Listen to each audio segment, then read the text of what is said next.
All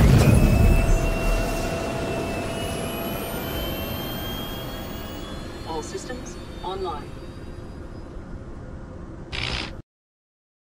Salut à tous, c'est Schneider, et on se retrouve pour un récap de la semaine sur Star Citizen. Le lore post de mardi présentait le constructeur Basilisk. Cette entreprise a été créée au début du 26e siècle sur Ferron 3 par une étudiante en physique nommée Simone Visconti, qui a décidé de tout laisser tomber pour se consacrer à l'ingénierie et l'invention de blindages photovoltaïques qui permettraient à la fois de protéger et recharger les vaisseaux spatiaux.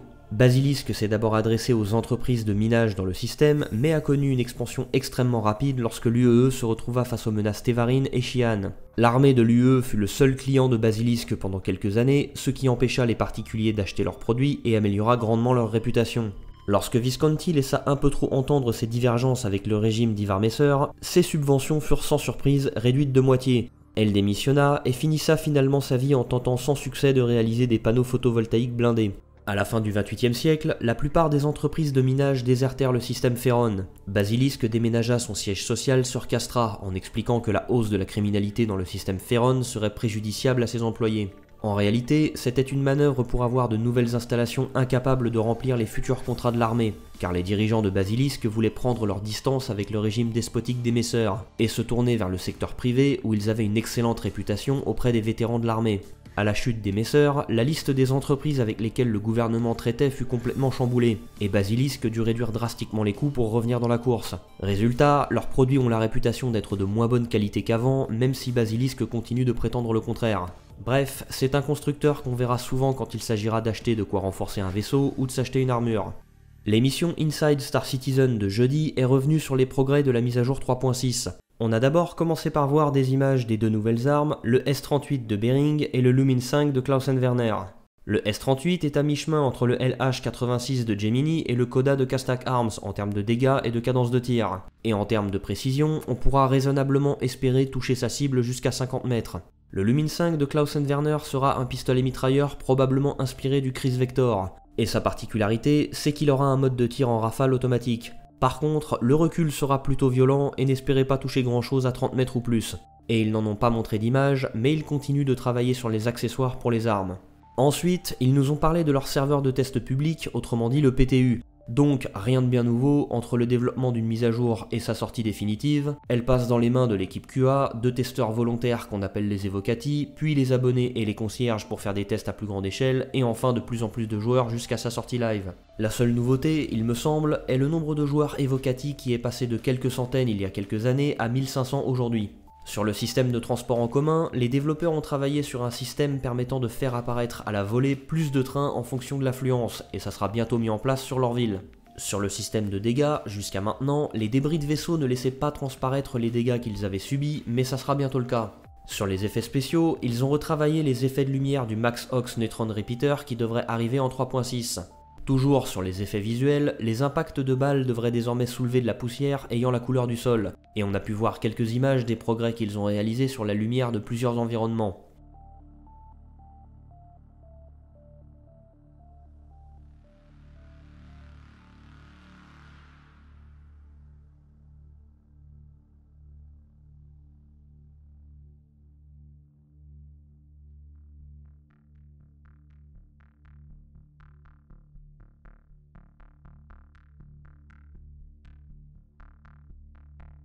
Ensuite, on a pu voir leur progrès sur le P-52 Merlin et le P-72 Archimède. Le P-52 a conservé la même forme, mais ils ont retravaillé ses shaders pour donner un aspect beaucoup plus métallique à sa coque, qui pourra désormais se détériorer avec le temps. Ils ont aussi retravaillé les jeux de lumière dans le cockpit pour y créer une ambiance beaucoup plus froide et mieux rendre les appels vidéo sur les écrans du tableau de bord. Et les jeux de lumière à l'avant du vaisseau où se trouveront les armes ont aussi été retravaillés. Le P-72 a lui aussi bénéficié d'un travail sur ses shaders de coque. Il a désormais des propulseurs de course et ses armes à l'avant ont été remplacées par une entrée d'air.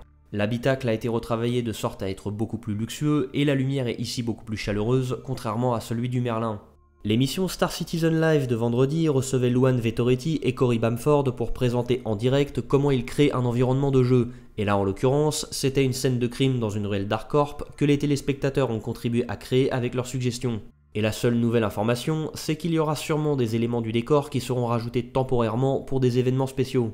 Samedi, CIG a mis à jour les roadmaps de Star Citizen et Squadron 42. Sur la mise à jour 3.6 de Star Citizen, l'extérieur des stations spatiales, les 3 armes, le P-72 Archimède et le P-52 Merlin sont terminés, et le système de juridiction et le marché noir sont presque terminés. La mise à jour 3.6 est justement désormais en phase de test chez les Evocati et pas mal d'informations ont fuité. On sait que les ascenseurs sur leur ville se déplacent désormais réellement et ne se téléportent plus. Il y a bien plus de RAM sur les lignes de métro, donc on n'aura plus à attendre plusieurs minutes pour en attraper un. Les astéroïdes qu'on pourra miner peuvent désormais apparaître en groupe. Le contrôle de l'accélération du vaisseau se fait désormais via la touche Alt et la molette. Et il y a désormais une option en jeu pour sélectionner son équipement de head tracking. Par contre, sur Squadron 42, si l'intelligence artificielle des PNJ en vol et la version 3 du scan de véhicules sont terminées, on a 4 tâches qui ont été repoussées. La version 1 du système de mise à couvert est passée du second au 3e trimestre, et la version 2 de ce même système est passée du 3e au 4e trimestre. Et le Vandal Cleaver et la machine de minage Sinus ont été repoussés du second au 4e trimestre. C'est la fin de cette courte vidéo, et j'espère qu'elle vous a plu. Sur ce, je vous dis à dimanche prochain, et d'ici là, portez-vous bien citoyens.